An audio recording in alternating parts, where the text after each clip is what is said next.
Next day. Chat. So I'm gonna have to figure that out real quick. So let's see. Oh, first things first. I have to change some settings so I don't keep my monitors clicking back and forth. There we go. There it goes. Okay. Good. Confirm settings.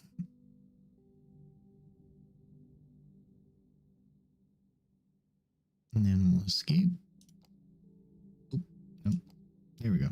Okay. I'm going to have to figure this game out a little bit. I've been playing Throne and Liberty for a long time here. All right, let's see. I need my chat. And it looks like I have to sign into the chat again. Oh, I made a different profile. That's what it is on OBS. And I guess it didn't take.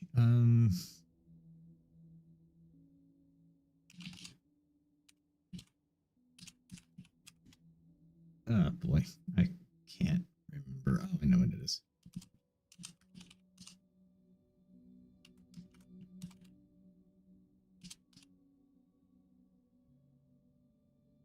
I hate when I do that. Oh, here we go. I can do this. Good.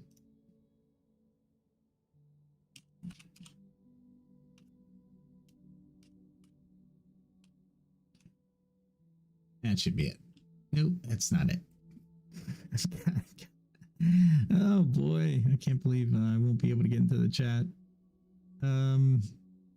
Yeah, these are the technical difficulties that I wasn't able to look at before this. So this is my fault. This is my fault. Oh wait, I can try another way. Let's there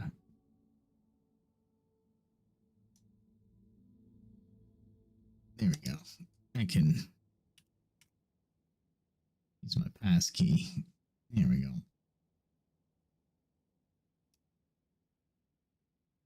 There we go. And then I'll type in. All right. So a little bit of updates to PAX Day is the fact that we are going to have a new version of the early access November 5th. So my basic want and need desire is to create enough of my skills and collect as much ore as possible. Oh, I can't believe it's been that long. Okay, there we go. Since we're not hunting today, well, we probably will a little bit later. I need to just bring axes because that's all I need. I forgot how good the graphics were between this and Throne and Liberty. They did a really good job on these. All right, so let's grab these. Oh, wrong chest. There we go. All right, so bring 1, 2, 3. Go get some food and maybe some potions real quick. I don't need potions, honestly. Let's go grab some food though, because that keeps my stamina and everything up to snuff.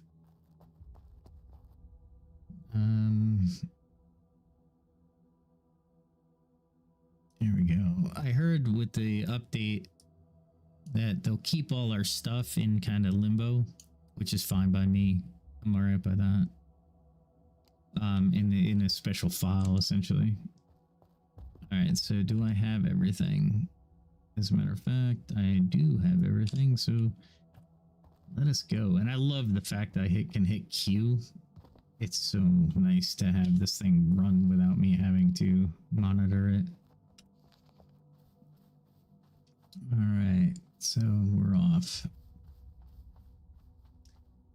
Let's see. Tonight we will talk about a few things.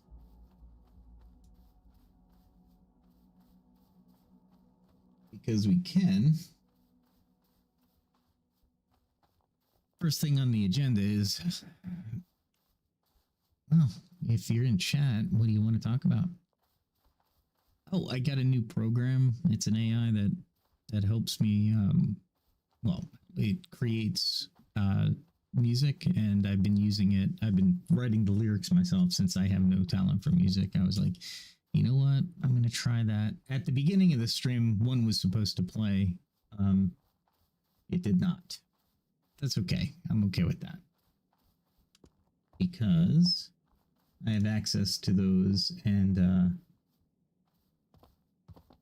course, I'm not paying attention when I look over to the other screen. But the it's worth it. I think the AI is really good. It hasn't when you're writing the lyrics to a song and then it's applying the genre, that it's pretty fun. It's one of those ideals that you're like, man, this is actually really, really good. Because given the time I have and what I spend it on and my hobbies and such, trying to come up with music with all the gear, all the equipment, all the software that I need to run is not only expensive, however, and I have no training in doing these things. So, you know, it doesn't bode well for me on that. I am going to try something. My live chat is not in the front page of YouTube. That's okay. I didn't subscribe to myself, so I'm okay with that. I gotta run past this wolf. Oh, I think I did. Okay. All right, let's see if I can find myself. So I am definitely in.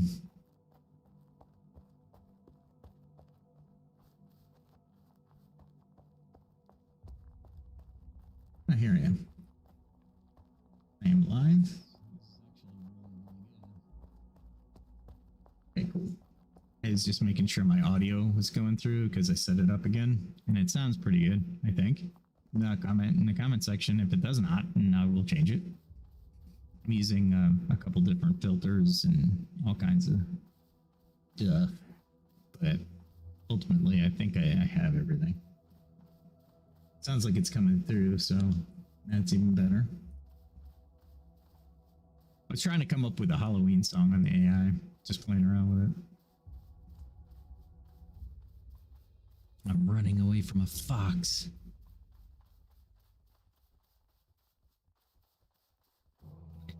Technically, I have no weapons, so I don't know what that music's for. I honestly don't. I'm just crossing a border. It's not like I'm going into a border that has that's bad. They made an update for the PvP area, and I see up in the early access where they have the versioning on the screen. It's 1, 2, 3, 6, 3, 4, and that changed. I'm hoping there's not a lot of people in the area that are mining. Doesn't look like it. Yeah, they have this contest in the PvP area where you can build your house and stuff. And I'm like, yeah, that's not gonna happen. You try to build your house and you people are going to kill you with pointy sticks. Because if they let you build anything more, you're going to be making weapons. So it's a mad rush for resources. Yeah, I just don't see how fun that would be. So we're just going to continue to craft, gain our skill level, get as much steel as possible so I can go up in levels there. Which means I have a lot of mining to do. That's alright. We can talk. So, one of the things that I've done is I've been creating music for my own personal use for sure, but I've been trying to write music, and I modify the music that I do craft through either ChatGPT or Grok 2, and I take that and I modify the wording and the story and everything. If it doesn't, you know, they are pretty good at lyrics, so I'm not gonna say they're not. I like AI. I'm not talented in music. However, I know the English language, and I think I can make things rhyme or say things in a rhyme a little bit more eloquently than two AIs. Now, of course, Suno, the AI that's creating the music and crafting the music, goes, don't use your own lyrics. I get it, because it uses the lyrics in their songs as well, and since it's your lyrics, your copyright, you could come back and say, well, that was mine, and be all mad because I used it. But knowing that they can use my lyrics doesn't bother me. It's not like I'm going to be a millionaire singer-songwriter. So, I have no illusions. However, when I play games and such, I thought it would be really cool to have, you know, the music ramp up for certain things. For example, let me see, I have, I call it Steel in Fire, and it's about Emphr's, here, just take a listen. I think you'll like it. Not that one. Not that one. So, it has epic folk metal with cinematic rock elements.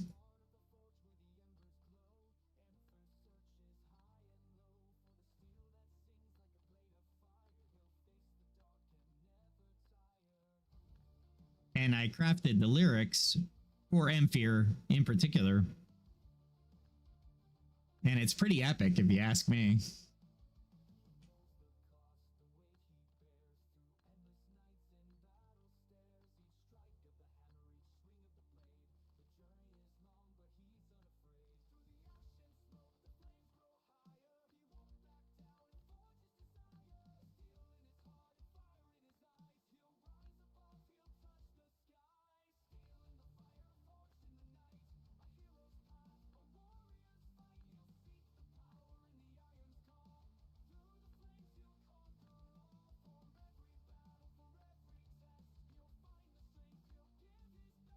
And the best part about this,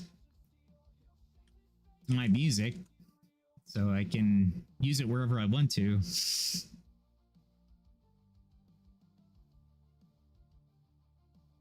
Which is beautiful.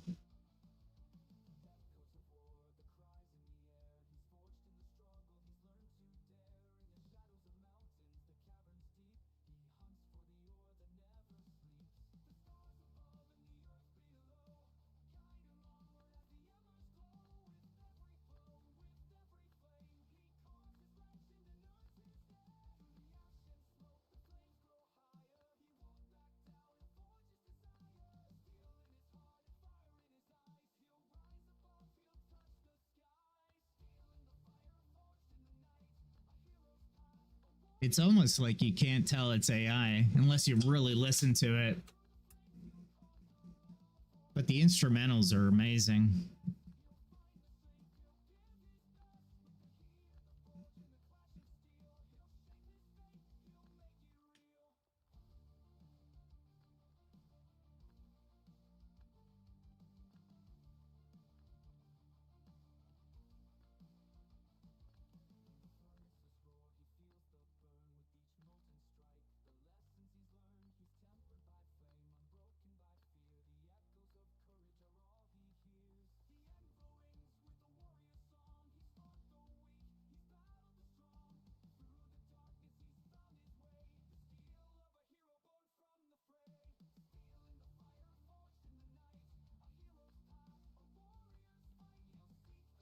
4 minutes long.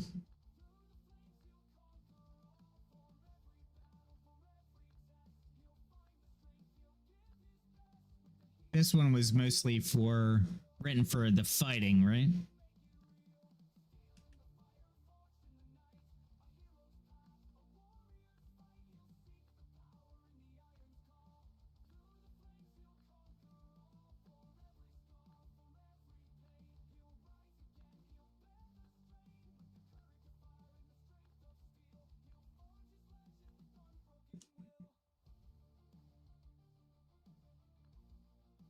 Seeing if anybody was around.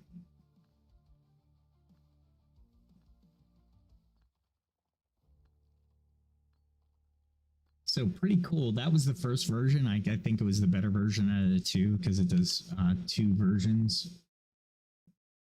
I'll sleep that for now. Pause it.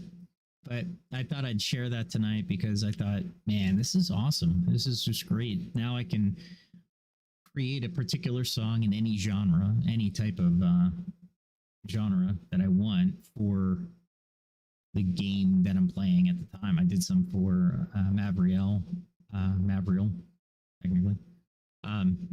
In Throne and Liberty, my other character, when we play that. Of course, I don't have enough time to talk in that game.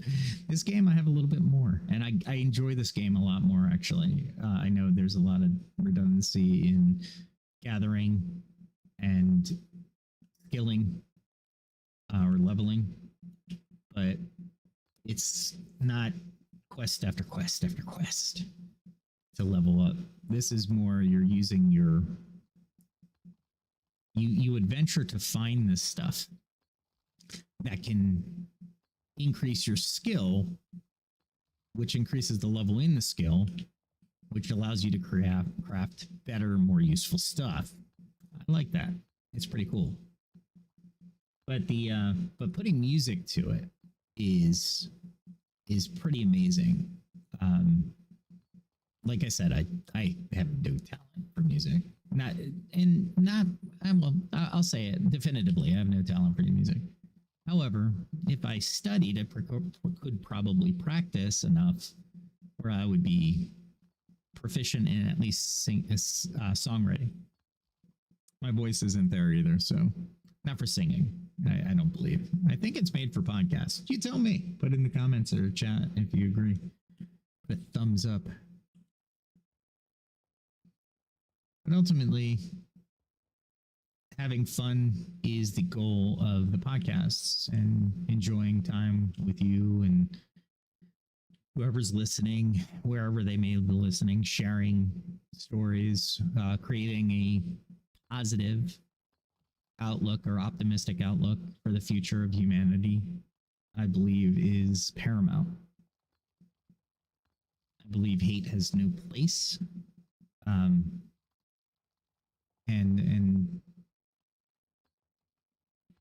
hate has no place. Anger has a place. So just let's not mince words. Getting mad at somebody is okay. Forgiving them is ultimate, but some people have to take steps, right? They have to take steps to go through the psychology of being or thinking they were slighted, and or if they were hurt in actuality. You go through stages, you have to, and it's healthy to do that because our minds are built and structured that the great minds can forgive, for sure. You might be able to forgive, but punishment might still be on the table. Forgiveness is one thing, but punishment is another. You might still believe that somebody should be punished for what they're guilty of. Absolutely, 100%. Doesn't mean you don't forgive them, right? Just because you're punishing them. Well, punishment, and this is let me start here. This is why I think the United States judicial system, when it was operating properly, really shined, because justice is where you need to serve the public. You don't need law. Law is very rigid, very unmoving and malleable. if you think about it, if you steal and there's a law, right? The law says you go to prison for 3 years. You stole a value worth 3 years in prison. We have to be very careful with that because that's 3 years of your life. And what did you learn that you get punished? That's all you got. That's all. So basically, mind, some people will say, well, looks like the next time I steal, I'm not gonna. I gotta try not to get caught. So I gotta find it. I gotta build a better mousetrap, right?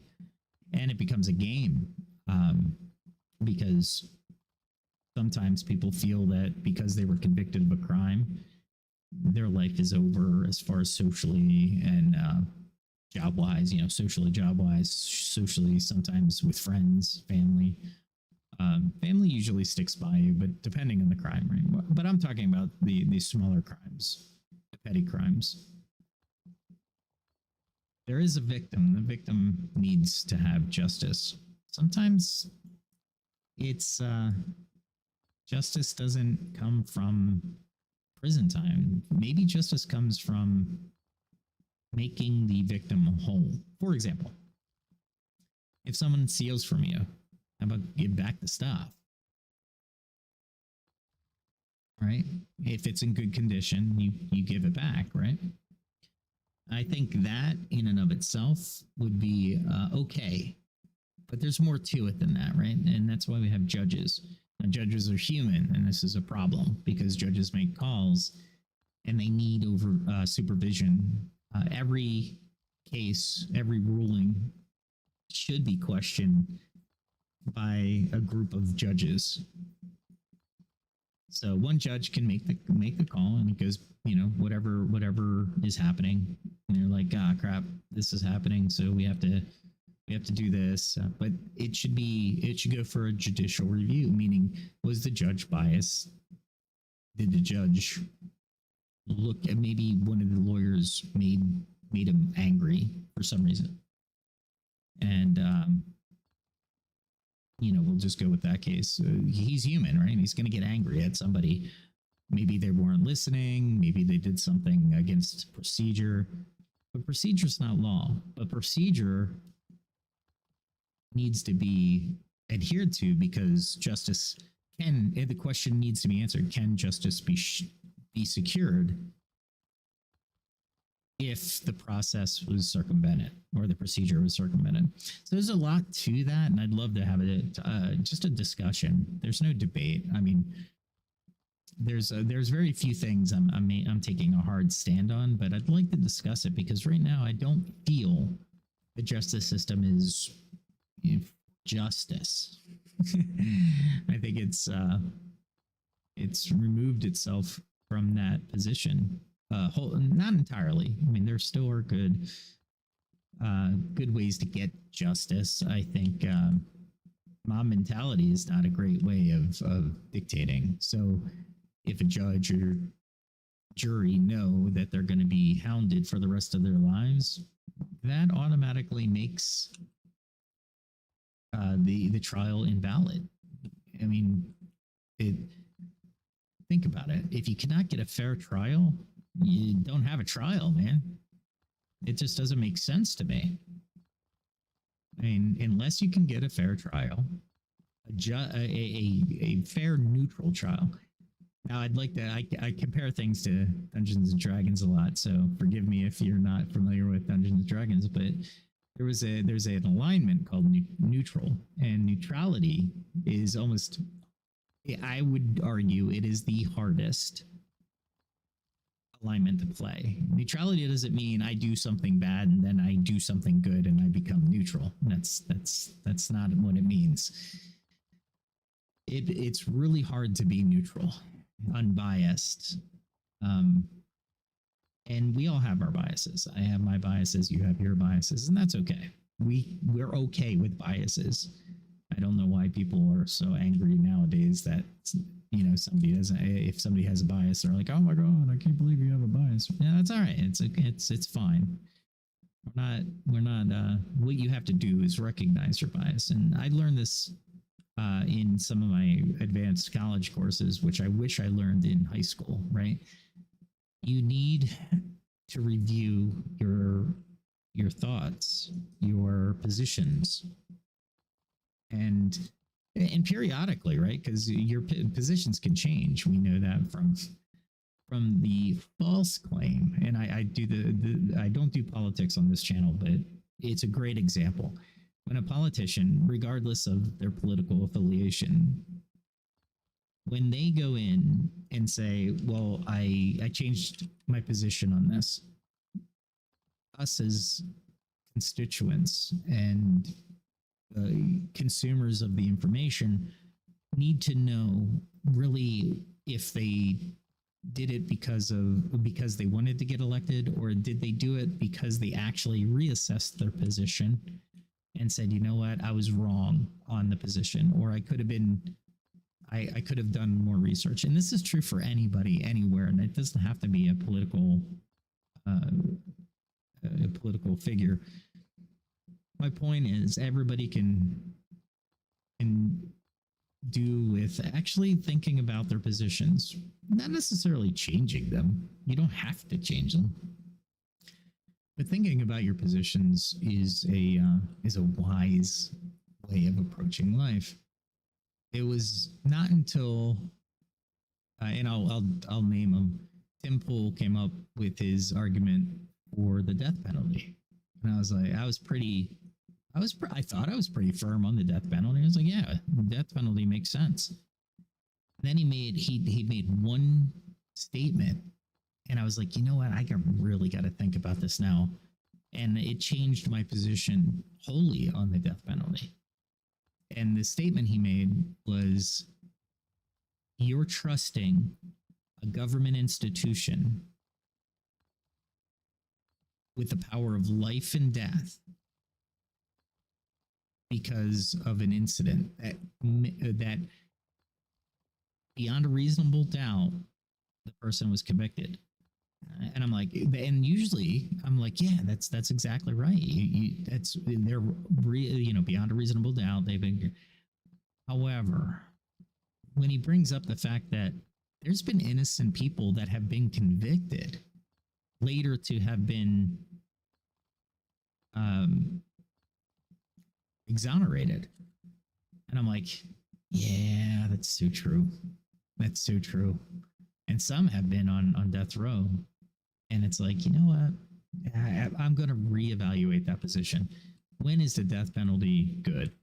And I thought about it, and I applied my morals and ethics and, where's my position here and where's my position there on the subject. And I didn't necessarily look at it analytically. I wanted to look at it more logically. And in one of my podcasts, we thought about logic and logical fallacies and stuff, and the 13 or 14 things that you should consider for a logical explanation, depending on the subject and the topic and the material. So when we talk about different things, I could change my position. It just takes someone to articulate a good reason for me to go, and I might assess it as, yeah, I'm not changing my position on that. But taking the time to consider it is what I think everybody should do. Some people feel, well, I don't have time for that. Okay. Then when you can't really contribute to the conversation. You could just tell somebody what your position is, but you can't articulate why that position exists. And if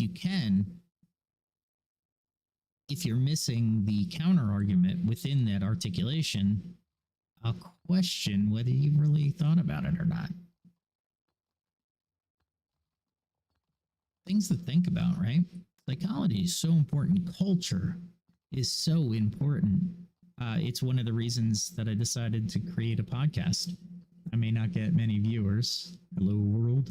However, those few people that if I can reach them and they agree, or if I make them think about something that they hadn't thought of before, or I created a environment where optimism and positive thinking brings them to a realization, or even brings them out of a rut, because they're like, you know what?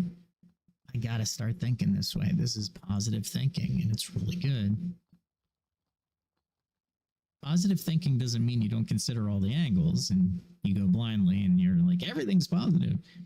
No, but you try to bring the positive through, right? And I would argue that in doing so, humanity has to be a part of the equation, right? Of your psychology. Yeah, so the American culture is one of the strongest cultures in the world, I think. We're free, we're rebels, we're innovators, we're entrepreneurs, we're leaders of industry a lot of times. That's not to say no other country can have that. That's not what I'm saying. And I hate when people bring the, well, you're saying nobody else can. No. I didn't say that. And that to me is a fallacy, right? They're bringing in something I didn't say. I'm talking about the American culture right now. The culture used to be, what it is, what it was, and what it is today.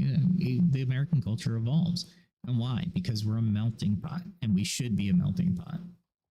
There is a paper that I had to write in my master's degree, I think it was. Master's of Business Administration. And I was in the question, if I remember it fully, it was a pretty long-winded question being a master's degree thing.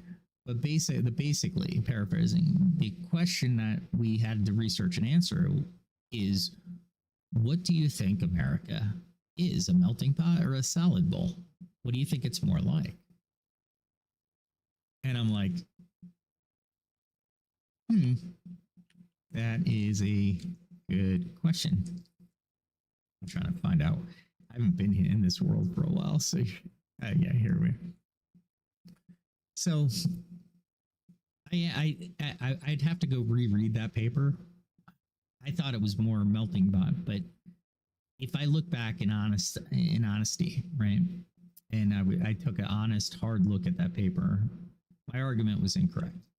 We are a salad bowl, and the salad bowl is killing America.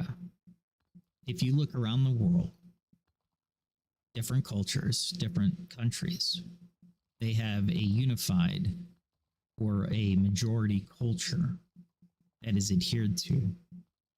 It's a bond, it's a societal bond, a contract between people. We agree that this is the behavior that we want to see.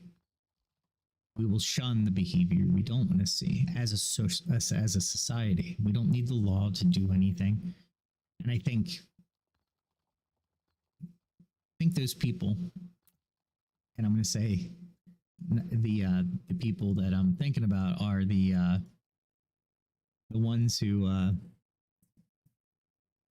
lawful good. Bringing in another D&D reference, lawful good is basically the law is, well, lawful neutral, I should say.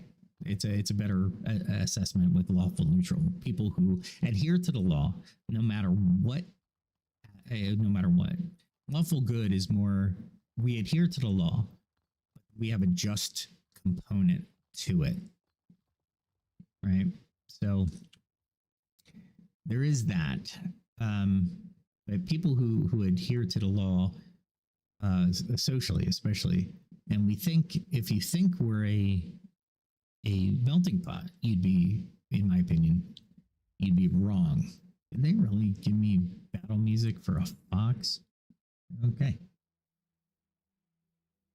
But so when we're talking about America in particular, any country really, any country's policy, social contract should be that of a melting pot, right? We want people to join in, add to the culture, because if you think about, let's talk about smelting for a second, and I could be totally wrong in this, but because I'm not a smelter, I don't smelt metal. But from what I've learned on it, you put in all the different metals, and the impurities come to the top. And I think of those impurities as the pieces of culture that come from different countries that join America, And that's the ones we should slough off, the bad ones, right? The ones that do not agree with our general way of life, our culture, right? And then there's some that incorporate the value of their culture into our greater culture. So we melt together, right? And we take the best attributes and we slough off. Just a weird word, slough. We slough off the attributes or the piece of the culture that is trying to incorporate in. We throw those away, and I think that in and of itself is a really good way of thinking about it, and the way we should think about it. Ultimately, the country should have that melting. If somebody comes to this country, and I would expect the same behavior to anybody to go that goes to another country, they learn the ways of the government there. They learn what they can and can't do in society. And I think that's the way a homogenous society operates. Look at Japan, for example. Japan is a high trust society. Where was the other one? It was I think it was Saudi Arabia. You could literally leave your wallet on your car, go into a store for a couple hours, come back, and your wallet's on your car. High trust society. Now, how they achieve that, I don't. I've heard different things, right? I'm not going to say that they're the, one I heard that the punishment for stealing is very, very, very harsh, and that's, I guess, one deterrent, right? I mean, if you have a harsh punishment, it sure is going to instill into people that, yeah, you can do it, and but you're not going to like the consequences. And again, the capital punishment or any type of severe punishment, I have to review, or no, I have to go back to my previous statement. Meaning, do you trust the government enough to make the decision beyond a reasonable doubt? At a minimum, beyond a reasonable doubt. And many of you probably know that beyond a reasonable doubt is a legal term here in the United States. And it has various there's things you need to do to meet that standard. It's a standard, right? Here, once I get to this this rest point, because I still have a lot to go here. Not that one. What am I looking for? Oh, tab. Oh, okay, I'm not doing too bad on ore. Good. Where am I looking for ore? Should be where the cotton grows. Oh, it's down here, isn't it? Yeah, right here. I passed it. That's all right. Nobody's around. They're probably all in the PvP area, if anywhere. All right, so let's take.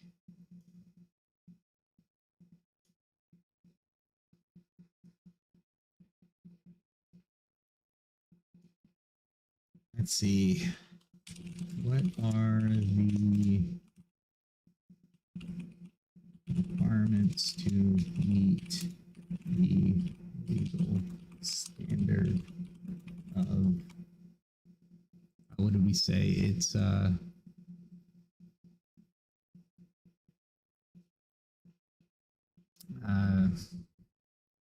boy, I just spaced.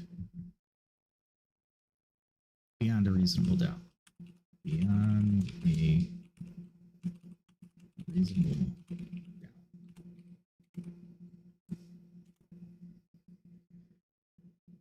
Okay, so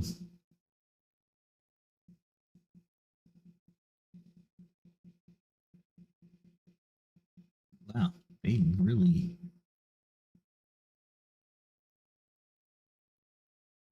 wow. I didn't realize there was that much to it. So you have to have a high degree of certainty. So the evidence must convince a jury or a judge that the defendant is guilty with a very high degree of certainty.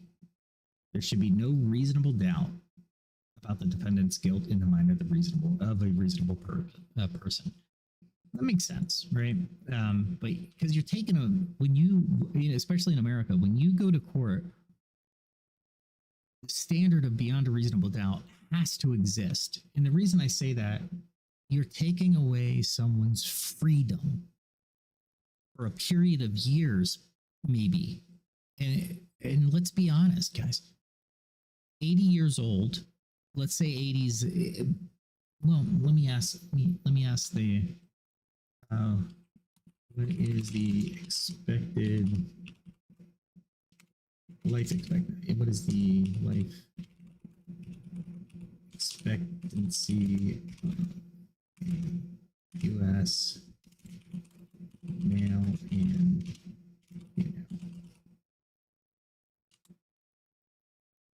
All right, so yeah, I was going to say 80. All right, so males, the life expectancy is 74, and a female is 80, and that's as of the most recent data, 2024, and it fluctuates, of course. But if you think about that, and you take away somebody's freedom for any period of time, you're taking away a good portion of the life that they're living on this earth. Sometimes it's justified. That's not what I'm saying. What I'm saying is you have to have, and this is why the reasonable doubt exists as such a high bar, high degree of certainty. Yes, absolutely. That makes total sense. Not absolute certainty. So you don't have to remove all doubt. You just have to remove reasonable doubt, right? So if it's reasonable to conclude or to have doubt, if it's reasonable to have doubt, but you don't have to prove, yes, they 100% did it. Sometimes that occurs. So they met this standard or the bar, right? So let's see. And then, of course, because it's a legal doctrine, reasonable.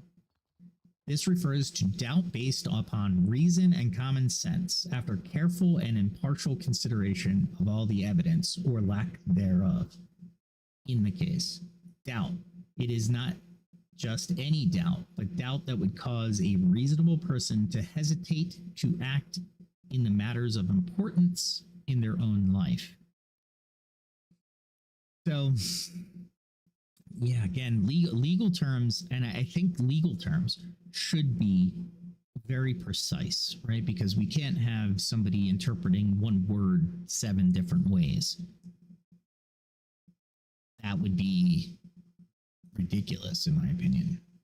So when you're looking at these words in legal terms, they have to be defined very particularly. So when I was reading that, I was like, ooh, this refers to doubt based upon reason and common sense. What's common sense? Right? Let me say that again. What is common sense? Certainly we find through our own internal justice system is a lot of people don't have common sense. Common sense has lost its luster in the United States or in many places of the world. Common sense is not necessarily common anymore. So when you're talking in legal terms, they should be defining what common sense is, right?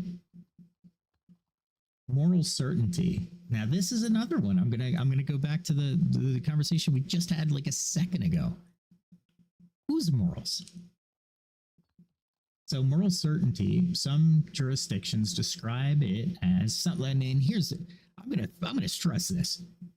Certain some jurisdictions, why not all? It's moral certainty. It's literally morals. All right, so let's go on.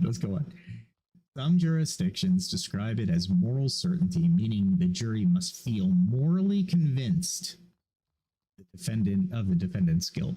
What does that mean? Moral. My morals are different than yours, I'm sure. We grew up differently, and now our base morals might not be much different. But when you're a jury of 12, we really gotta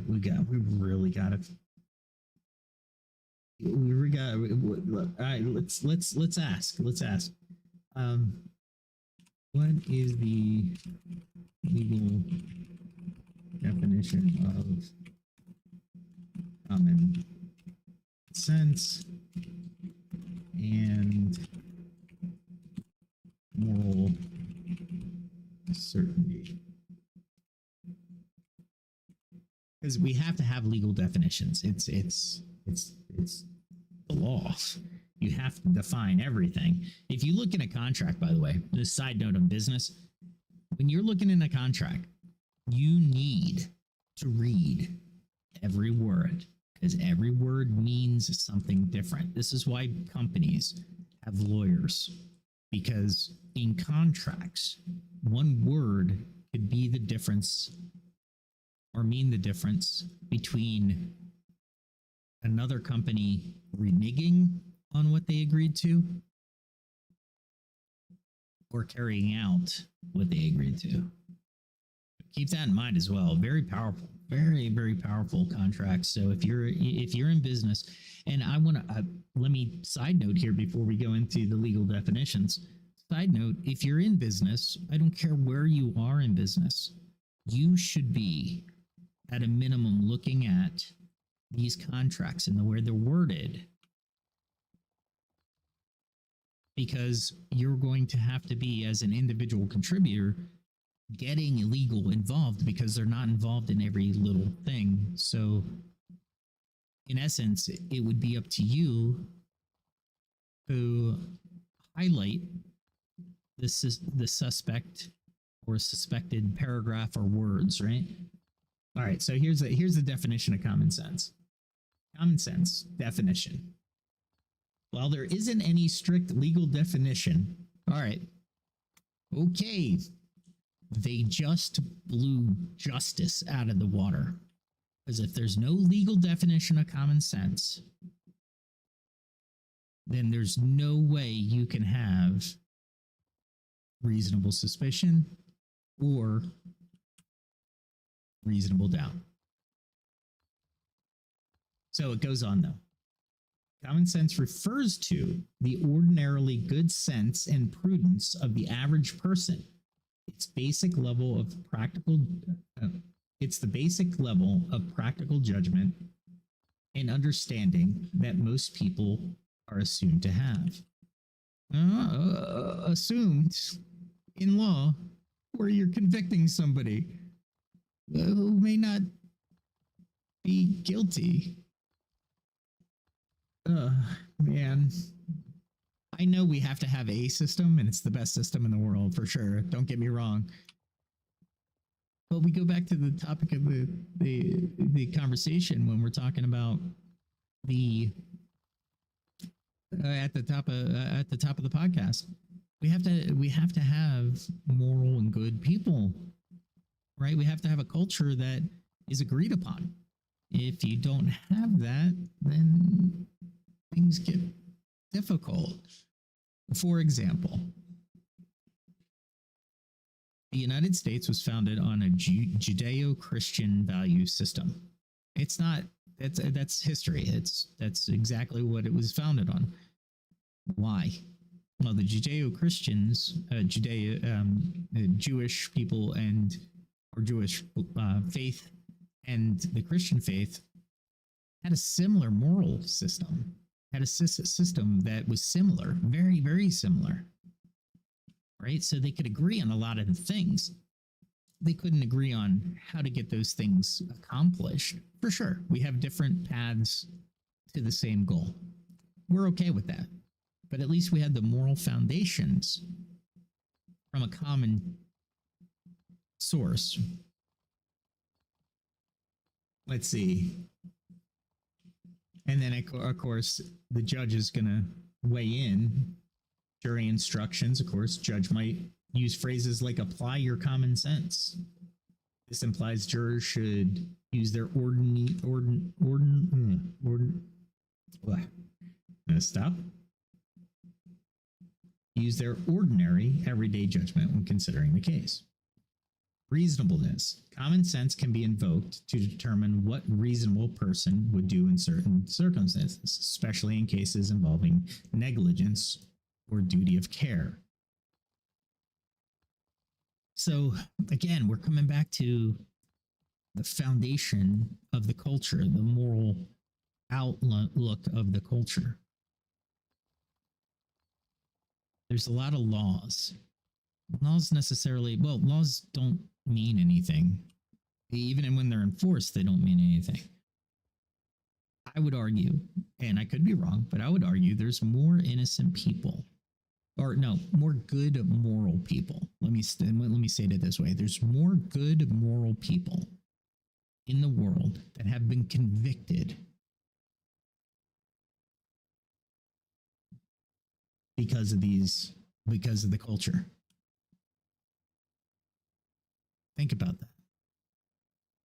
Good moral people have been convicted. Moral certainty. Let's just dive right into it. Moral certainty is a standard of proof sometimes used in legal contexts, particularly in the explanation of beyond a reasonable doubt. It does not mean absolute certainty. So moral certainty is ambiguous. It's an ambiguous comment. I'm looking at I'm going to scroll up here on the other screen. Let's see.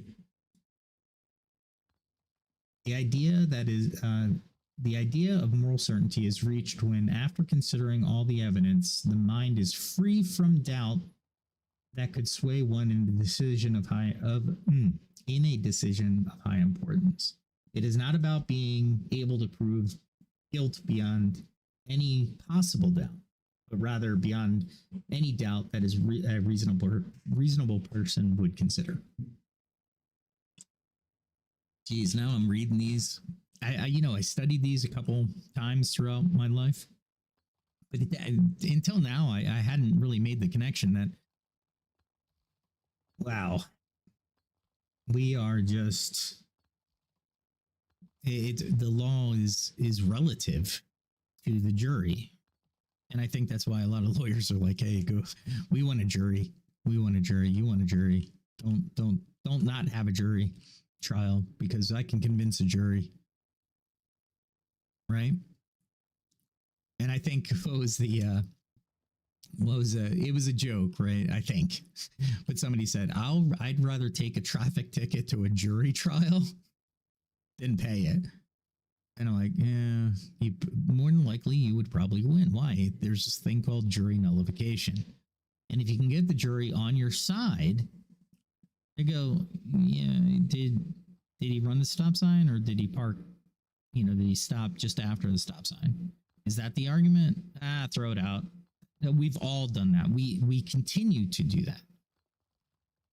Right? The jury's thinking to themselves. We all have the ability to just not stop at the stop sign where we should legally, because maybe there's a tree there, maybe there's a bush there, maybe you want to look around the corner of an obstruction or something to that effect. Maybe there's construction there. The cops, in my opinion, shouldn't pull somebody over unless they're blatantly running the stop sign. If they just blow through it, yeah, that's dangerous. That's dangerous, depending on the amount of traffic, right? Even our police have the ability to use their own judgment. Shoot, where am I? There, man. So if they're using their own judgment, it might not make it to court, but by the time it makes it to court, now you tied up all these resources for something. The traffic courts, the only reason they exist is because people either, let me rewind. Let me rewind. Think about it this way. You're driving a car every day for your life, essentially. Will you make mistakes? I would hope the answer would be yes. I don't see anything in the chat, but the answer is yes. You make mistakes while driving. When you make a mistake while driving, should that be a financial burden and points on your license in some states, depending on the incident? Now, we're not talking the extremes. I hate when people bring up extremes, so I'm going to cut it off right there. We're not talking like somebody's doing 200 miles an hour, 180 on a motorcycle going down the highway. In that case, I wouldn't, as a police officer, I wouldn't chase them. I'd be like, I hope I don't have to peel them off the pavement. You know what I mean? Because a bike's not going to win. What are the odds of them killing somebody? I would argue pretty low. They'll kill themselves, for sure. But I would say, as far as the bike is concerned, more than likely, is it hard? I know I was near it. But again, we're looking at a cultural shift, right? It's interesting that we have more cultural shifts today than we did back in the 1800s, the early 1900s, even mid 1900s. And the reason I say that is we have the internet. More than likely, we could all be sharing in the culture, right? We all have one culture. And I go back to, I had a song written about this now. I'll post it on my YouTube channel. I'll probably make a music channel because these songs are pretty interesting. And one of the things that the song I wrote goes into, and I won't play it because, I haven't picked one I really like yet. And I'm going to have to edit it a little bit. It's called The Words We Choose. And Suno did all the orchestra stuff, and I wrote some of the lyrics. I didn't write all the lyrics. I modified more AI lyrics, essentially. But it goes in, and it goes into the 3-question filter by Plato, or Socrates. I think it was Socrates. It might have been Plato. No, it was Socrates. And basically, and I've said this on this channel before, if we as a society remembered these 3 things before we talk about them, I believe we would be a more moral and ethical society. For example, just if you haven't heard my podcast in the past, the 3 questions are, is it true? The second question is it kind? And the third question is it necessary? Now, the song goes into it. I love it because I crafted it where Theo, the proposed person where this came from, walked up to Socrates, which is a wise sage. I just say wise sage because Socrates in music that's not a cool word to say, even for as a musical lyric. But it goes to say the story where Theo sought out Socrates as the story goes, and Socrates held up his hand and said, "Wait a moment, before you tell me, is it true? Think about it."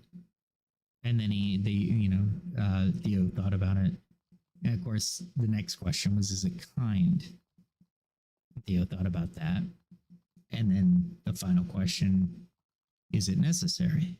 And Theo thought about that, right? So if any one of those questions is no, silence is the better way to go. You see what I did there? Yeah, rhyming. Anyway, yeah, I get silly. So when we think about culture, and I think, in all honesty, I think podcasts can help that. It could also hurt it, but you know what? We've had many decades of things that hurt culture. Radio, terrestrial radio for the longest time. We had shock jocks. I don't know if many of you remember those. Howard Stern was a big shock jock back in the day. He said some just absolutely horrible things. They were funny. That's why we let him go. Because everybody, even the people that were the butt of the joke, it was funny. Comedy needs to happen. Without comedy, we've lost any release for society. So I'm gonna keep talking about culture, and if you want, I can also talk about business as well. By the way, that's where my degrees are, and I don't come from a school of thought where my degrees make me the authority. They don't. It's a perpetual learning. There is nowhere in this world, no way in this world, I could remember everything I've ever learned about about business process, finance, just everything. So I don't propose, or I don't argue from my academics make me right. Argument from authority, and it's a logical. It's in logical thinking. It's bad to do that. Now I do have what I know, but what I know can also be changed and modified and evolve. I can name a lot of things in science that evolve, right? We were wrong about a couple things, and now we're right about a couple things, or we think we are until we prove them either wrong or incomplete. And that's okay. That's all right. We're on this earth to learn, to evolve, to be positive and optimistic. I don't think we're here to suffer. I think some of the people who do go through suffering, well, not some, the majority just don't deserve it. And I don't blame. I don't believe they bring it on themselves a lot of times. I believe, each circumstance is different. And I think all of us have to agree with that, because there's no general. We have to be able to generalize. Let me say that outright. However, we also have to maintain the fact that generalizations are not always true. They're generalizations for a reason. That's why we use the word. English is a very precise language, I tell people. If you don't mean to say something, find the word that you mean to say, because each word you will craft the idea. And if you don't craft your idea properly, people will not be as forgiving with accepting it. Here, let me give you a name. I want to give you a name. I think I subscribed to him. I think I did it in earlier podcasts. However, always worth repeating. Let's see. There was this guy I found on YouTube, by YouTube Shorts, by the way, and very, very intelligent. From his